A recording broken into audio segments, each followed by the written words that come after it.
Hey, how you doing, guys? It's Inspired Wisdom, episode number. I have no idea, but it's a special reason for me to come back finally. It's all about Stranger Things and Master of Puppets being featured on one of its episodes, the season finale, with Eddie Munson, and I am ecstatic. I am a metalhead myself, and I can't get enough of it. So basically, me and my wife were watching it, and I was seeing on YouTube that there was going to be an instance where Eddie was going to be playing the guitar, and I was just like, you know what? Why do I have to see all these trailers everywhere?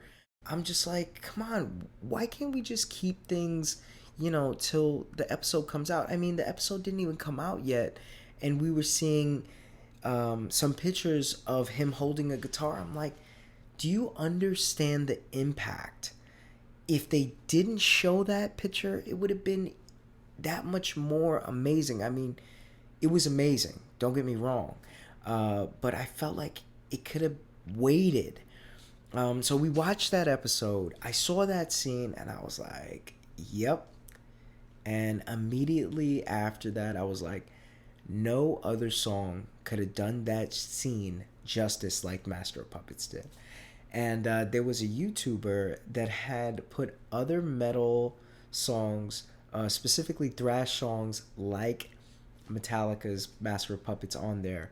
And they were okay. Some of them were not really thrashy, some of them were a little slower. But then somebody put, I think it was Raining Blood in it by Slayer. And I was like, all right, that one would have done it justice. But to be real, Master of Puppets was the one, and it was the perfect one. I mean, the song is called Master of Puppets, with Vecna and, Eddie being a metalhead. It was just like, man, you couldn't get more perfect. You couldn't see more harmony in a scene than that. And, this whole show, and I try to tell my friends who are very critical of it, which is fine, you can be, it's all about fun. It's just like The Goonies, it's just like Back to the Future, it's just like a whole slew of 80s movies that brings me back for sure. And, it's all about fun, it's all about friendship, it's all about coming of age and nostalgia. And it's just a good time. Fan service.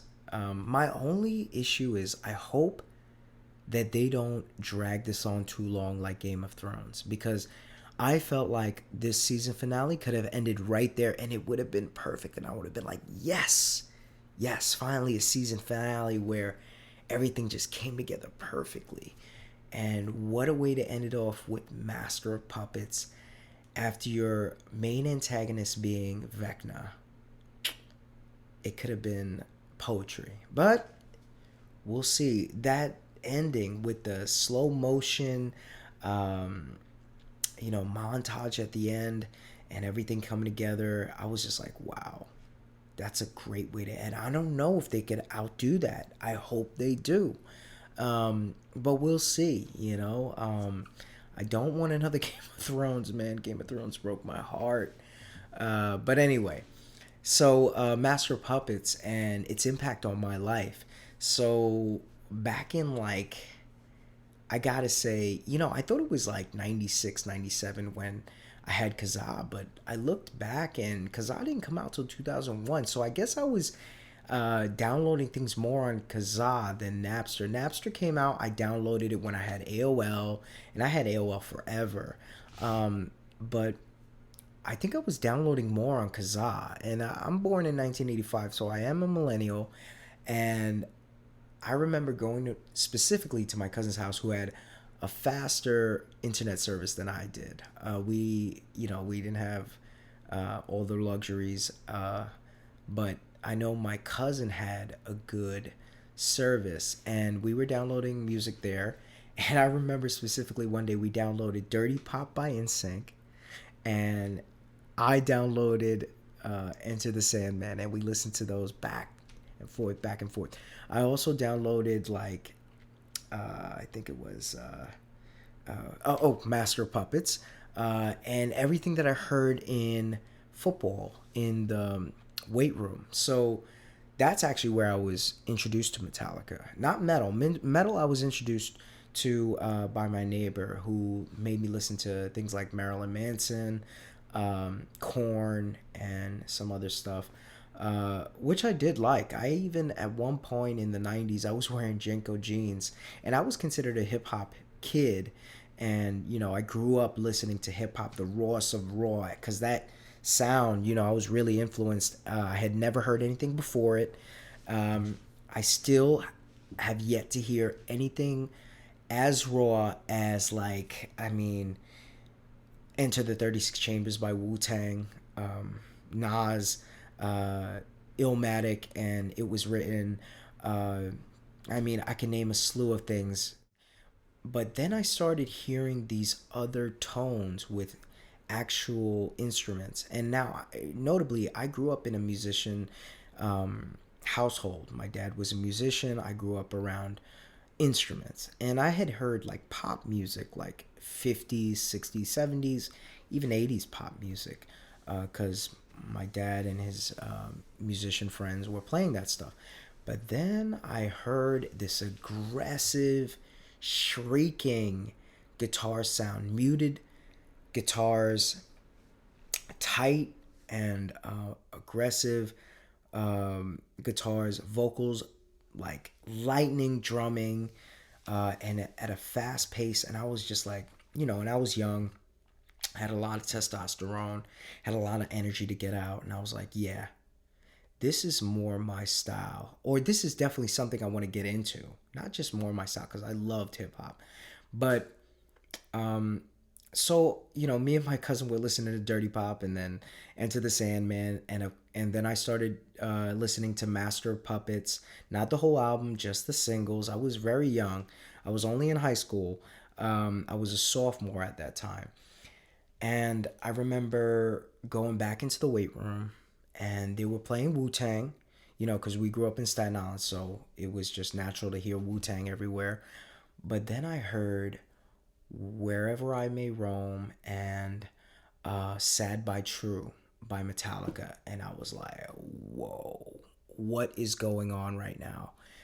Because I was lifting and I heard these tones, and I was like, I gotta get this stuff. And that was from the Black Album, which came out in 1991. So I had to be, what, 6? And I definitely didn't hear it when I was 6. But I did hear songs on the radio from the Black Album, because everybody blew up the Black Album. What? Over, and, forgive me if I'm wrong, but over 100 million albums sold. But, oh, no, sorry. It was over. Metallica has sold over 125 million albums worldwide altogether. But that album, I was looking up the numbers. Like, so many people bought it. You could pretty much say that everybody bought that album, aside from the younger group, younger age kids and stuff like that, the younger generations. But, you know, every musician that I know, and I'm in metal and prog, they all know Metallica. They all go through a phase where they listen to the Metallica. Metallica is the gateway band into heavier music. You start with Metallica. You start with Metallica. You start with Black Sabbath. You start with Guns N' Roses, and you just make your way either down to darker stuff, which is the way I went, or you make your way up to more poppier stuff. I actually, after Metallica in college, I started getting into like Linkin Park, because I remember I was totally done with hip hop, because hip hop was like everybody was going into the battles. And, after Nas and Jay-Z had it out and Nas came out on top, which is my dude, everybody started to battle because everybody wanted to cash in on that trend. And I was just like, no thanks. Or everybody was super thug, 50 Cent wannabe Tupac kind of thing. And I was just like, nah, this is not for me. First of all, I'm not that. So I can't relate. I don't sell things on the street. And, I'm not trying to judge, but it's not me. I couldn't relate to it, but I could relate to music that talked about everything, that had to talk about family, that had to talk about depression, that talked about, like, you know, books that I have read, talked about religion, talked about dealing with your parents, um, you know, marijuana. I couldn't say drinking, but I do come from a household that, was affected by drinking. Not to spill all the beans out there, but like, these are things that the metal community talked about, and I was like, oh snap. Like, and you heard, um people from everywhere, from Germany with Creator. You heard, people from Brazil with Sepultura. You heard people from Texas with Pantera, which is like a completely different world, and they had a completely different sound than Metallica, which was amazing. And it was a whole different world for me. I was really influenced by my brother, who was a big hip hop head. He made me into an even bigger hip hop head. And you know, when I heard this, I was like, oh, this is my genre. This is something that I can own. And I even got like a lot of ridicule from my friends who were all hip hop friends. Hip hop friends. I mean, like, people who listen to hip hop and were like, oh, you listen to that kind of stuff? Oh, that's that white boy music. And I was just like, what? What does that even mean? Did you ever hear of Seven Dust, Kill Switch Engage? You ever heard of Jimi Hendrix? I mean, come on, guy. But they were kids, so I can't hold that against them. But there are adults, even people in metal, that don't acknowledge that metal is very, you know, worldwide. Master Puppets, excellent, excellent album. I remember going to FYE and buying up all the metal I can. I bought, at once I bought, um, what was it, Master of Puppets. I bought, South of Heaven from Slayer. I bought Raining Blood, and I bought Ride the Lightning by Metallica. And there was another one that I bought. All of these, they were all in the used section at FYE before they started closing down everywhere because people stopped buying physical copies. I still buy physical copies.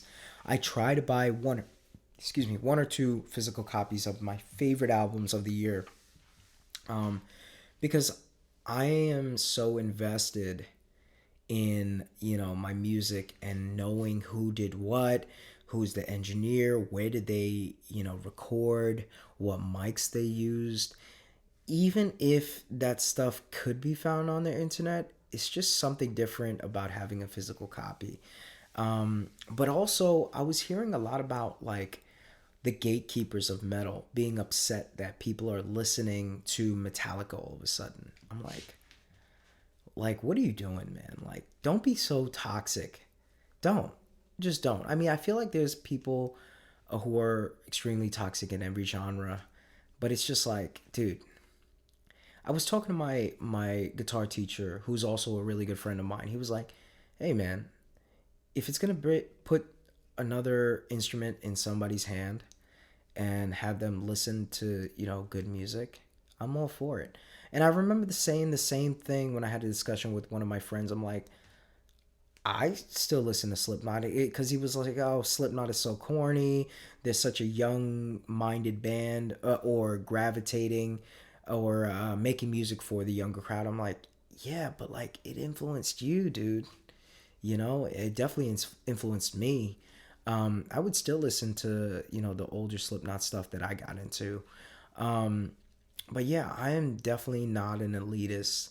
I think I used to be. I think that's a very young-minded thing. But, whatever, man. If that's what you want to do, that's what you want to do. But at the same time, think about like think about the positive behind it. I always try to see the positive in everything. Metallica's getting all this attention. Not that it needed all this attention. I hope that the other bands that deserve the attention, like the other thrash bands, the younger thrash bands, get uh, the attention as well. If you know, kids start going down the rabbit hole of thrash bands and other metal bands, and check out my band, Echoes of Earth. Um, and there's a lot of good music out there. There's a thin line between music and manipulation. And here's what I wanted to say, and I'm going to end off with this. I think that metal and other forms of music that are not heard as much, if they are heard in excess like pop music and rap music of today, they would be embraced just as much. As you can see, look at Stranger Things and how many songs from the 80s and even I think some 70s songs they're playing on there are being, digested by this young crowd that are yearning for this sound that is almost lost. I mean, it can never be lost because people like me and other musicians are still listening to it. Look at the Fleetwood Mac song just a few years ago on TikTok, I think. The kids were in love. The kids were in love. I don't know if I said this already, but I teach. The kids wanted me to play this song, Master of Puppets, on guitar because I have a guitar at work, and I play it for them, and I see their eyes glisten up, and it's beautiful. But anyway, this is Inspired Wisdom, the new episode. I'm glad to be back. I'm glad for you to join me. I hope you come back, and I hope to do this more often again. All right, you guys have a good night. Enjoy Stranger Things. I can't wait for the new season. I thought this was over, but it's not. I hope they don't ruin it. And I'm really excited. I'm really excited for Stranger Things. I'm really excited for metal. And I'm excited for you to get into a whole new genre of music. Open your mind and explore. Take it easy, guys.